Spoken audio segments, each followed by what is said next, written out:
The boy tossed his only SIM card into the trash. After finalizing his plans to study abroad, he walked away from home without looking back, a home that had only ever given him disappointment. But his parents thought he was just throwing a tantrum. When they showed up at his place intending to scold him, they were stunned to find him living in a tiny, bare apartment. In the dead of winter, his only source of warmth was a single thin blanket. It was only then that they realized how tough his life had been. But by then, it was far too late. Years ago, when the boy was still small, his parents left for the big city in pursuit of money, leaving him behind in the countryside with his aging grandmother. Hoping they'd come back sooner, he studied hard and always ranked first in class. But every time he shared his good grades, they responded with broken promises, always saying they were too busy with work or needed to take care of his younger siblings. They had forgotten he was their child too. When the boy turned 19, his long-absent parents finally came back. He was so excited that he went to wait for them at the village entrance hours in advance. But the reunion he had dreamed of turned out to be nothing like reality. His parents' attention was solely on his younger siblings. They barely even acknowledged his presence. They brushed him off with a casual go home first and then took his siblings out for a big meal. Despite the cold treatment, he still clung to hope.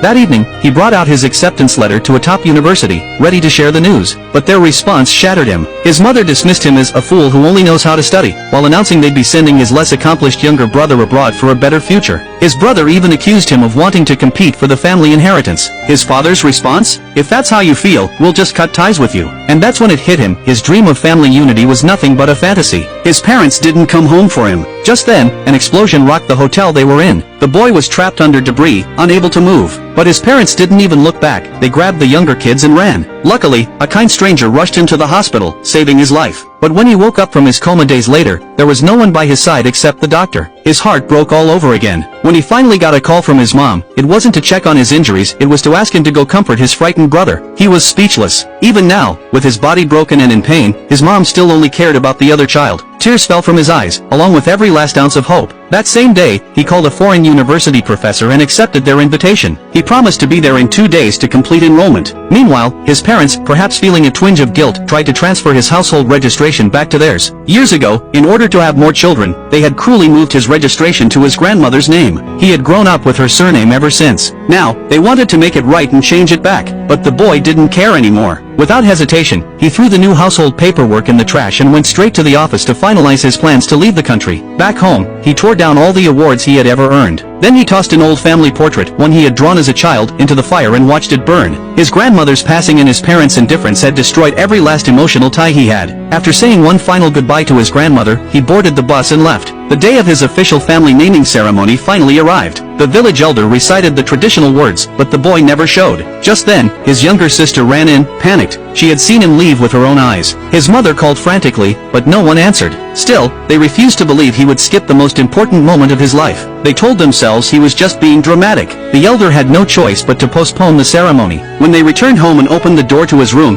they were completely stunned by what they saw inside.